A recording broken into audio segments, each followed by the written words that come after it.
পাল্টাইবে না করছি, কোন সাহসে তুই বাগানে আসলি? আমার কাম লাগো, আমার চোখের সামনে মাইরে খেতে দিলি কিসের জন্য? বাগানের মালিক আমি আমার বাগানের সামনে আমু, এতে সাহসের কি আছে? আপনি এখন এই মুহূর্তে আমার জমির থেকে বাগান সরেন। কি কইলি তুই? এই বাগান থেকে আমি তো এরকম, হ্যাঁ? এমন কি করছি তোর কামতে ঢুকে নাই?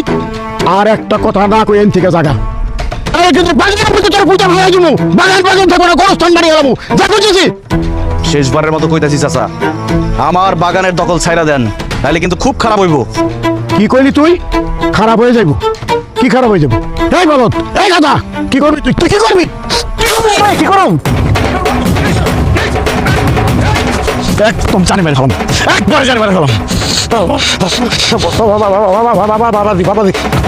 আমি স্বীকার করছি, ভুল করছি, বড়াই করছি, মাফ করে দেবো বাবাজি। আমি তোমার চাচা বাপের সমতুল্য, আমার ছেড়ে দাও, আমার বাইরে বইরে যাবো। তুই আমার চাচা, তুই থাকবি আমার বাবার জায়গায়। আমার বাপ মারা যাওয়ার আগে তোর হাতে আমার তুলে দিয়ে গেছে, তাহলে তুই আমার দেখে শুনে রাখতে পারোস, আমার দায়িত্ব নিতে পারোস, তা তো করস। তাই দিনের পর দিন তুই আমার অত্যাচার করছস, আমার সব কিছু দখল করছস, আমার জায়গা জমি দখল করছস, আমার গাছ দখল করছস, আমার বাড়ির গরু নিয়ে গেছস, আমার আম জাম কাঁঠাল যা আছে সব তুই নিজে একলা বিক্রি করছস, আমার ভাগ দাস নাই। তুই আমার উপরে অনেক অত্যাচার করছস, অনেক